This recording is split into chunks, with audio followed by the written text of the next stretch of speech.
ښکلول یې عبادت دی په خدای قسم، ښکلول یې عبادت دی په خدای قسم، خپله خاوره مې جنت دی په خدای قسم.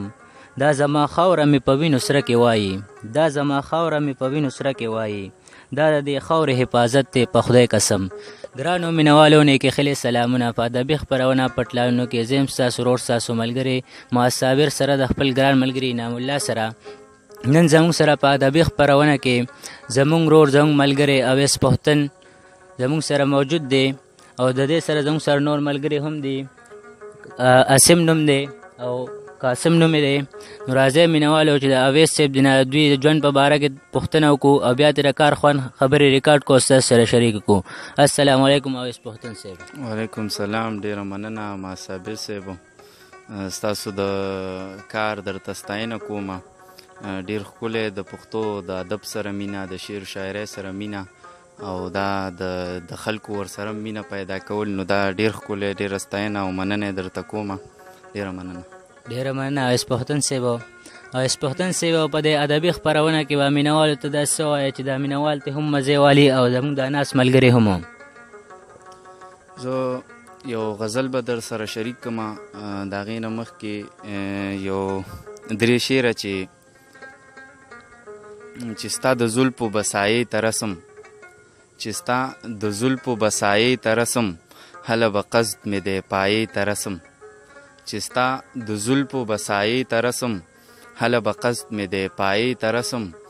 او زه ښه له وخت څه مخکې تلی شم، خو زه ښه له وخت څه مخکې تلی شم، خو به د وخت کتاب قایې ته رسم. او تا خو د لاس راغځولی راته، تا خو د لاس راغځولی راته، خاورې منګولې حنایې ته رسم. داسې د غزل یو څو شعره دي چې په سپینو غټو سترګو دې کتل کړه، چې په سپینو غټو سترګو دې کتل کړه، خامخا به دې د زړه کور ته راتلل کړه، چې په سپینو غټو سترګو دې کتل کړه، خامخا به دې د زړه کور ته راتلل کړه. ما دې مینه مسکو شونډو کې لیدلې، ما دې مینه مسکو شونډو کې لیدلې، دا په ناز او په ادا چې دې ویل کړه. مننه جي. ما دې مینه مسکو شونډو کې لیدلې، دا په ناز او په ادا چې دې ویل کړه. او شعر دی چې دا خو شکر چې گزار شو ما یارانو، دا خو شکر چې گزار شو ما یارانو، ما تر اوسه په اوږدو باندې مزل کړه.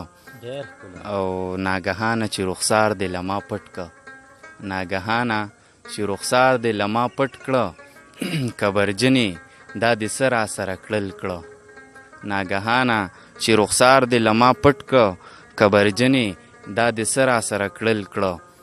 او شعر دی چې نو په زړه کې چې د مینه زما نه وه، نو په زړه کې چې د مینه زما نه وه، حیران دا یم چې د څه له راکتل کړه. مننه. چې د نو په زړه کې چې د مینه زما نه وه، حیران دا یم چې د څه له راکتل کړو. او شعر دی ماسب چې چرته عشق عقل نه مني دلداره، چرته عشق عقل نه مني دلداره، ما دا ستا عشق دلداره په عقل کړه. او اخیری شعر دی چې زه پښتون د انسانیت د کور قایل یم، زه پښتون د انسانیت د کور قایل یم، دا دی واړه چې جدا په رنګ نسل کړه. اویس صاحب تاسو غزل وې، ډېره مهرباني. خو ستاسو بل یو غزل دی خپله خاوره مې جنت دی په خدای قسم، نو که دا مینوالو سره شریک کړو نو ډېره مزه به وکړي. ډېره مننه صابر صاحب. داسې ده چې خو تاسو ووې، خو یو څو شعرونه به درته ووایم د هغې نه هم. څه داسې دی چې ښکلول یې عبادت دی په خدای قسم، ښکلول یې عبادت دی په خدای قسم، خپله خاوره مې جنت دی په خدای قسم. او دا زما خاوره مې په وینو سره کې وایي، دا زما خاوره مې په وینو سره کې وایي، دا دې د خاورې حفاظت دی په خدای قسم. او دا زما خاوره مې په وینو سره کې وایي، دا دې د خاورې حفاظت دی په خدای قسم. او دا ستا مینه زما ژوند زما ایمان پښتو، دا ستا مینه زما ژوند زما ایمان پښتو، ستا ویل مې لوی دولت دی په خدای قسم. او شعر دی چې یو چونګ یې د ګودره کړه راډک پښتونه یو چونګ یې د ګودره کړه راډک پښتونه دا مې د مینا دا نفرت دی په خدای قسم یو چونګ یې د ګودره کړه راډک پښتونه یو چونګ یې د ګودره کړه راډک پښتونه دا مې مینا دا نفرت دی په خدای قسم. مننه.